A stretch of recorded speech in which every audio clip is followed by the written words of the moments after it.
Hundreds of childcare workers have been blacklisted from the industry, but parents are being kept in the dark about exactly who. Reporter Monique Hoare has been investigating and joins us now. Monique, what can you tell us? Ros, the ABC can reveal that more than 390 childcare workers have been banned from the industry over the past 5 years. That's almost 400 people that authorities have blacklisted on the basis that they provide an unacceptable risk to children.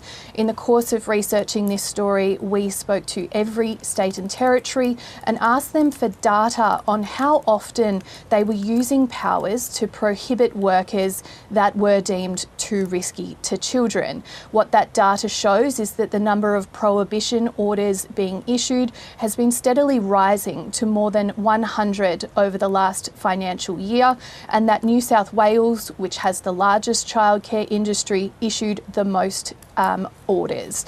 Interestingly, Victoria was the only state and territory that refused to provide the data. So while we know that there were more than 390 nationally, the true figure could be higher. And the significance of these numbers, Ros, is that they come amid an ongoing childcare crisis and on the back of some serious and shocking allegations against individual childcare workers. These numbers really speak to the scale of the problems confronting the sector.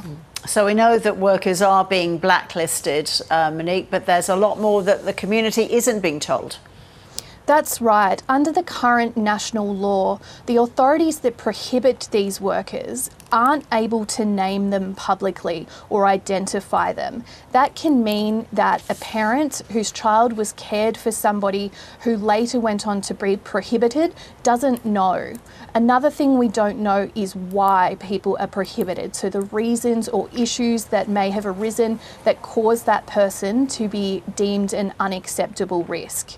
Now, that's prompted some child safety advocates to call for greater transparency in the regulation and enforcement in the childcare sector, and to raise questions about whether greater powers are needed for authorities to be able to name these people publicly in a similar way to what happens in the medical professions and with school teachers in some states like Victoria.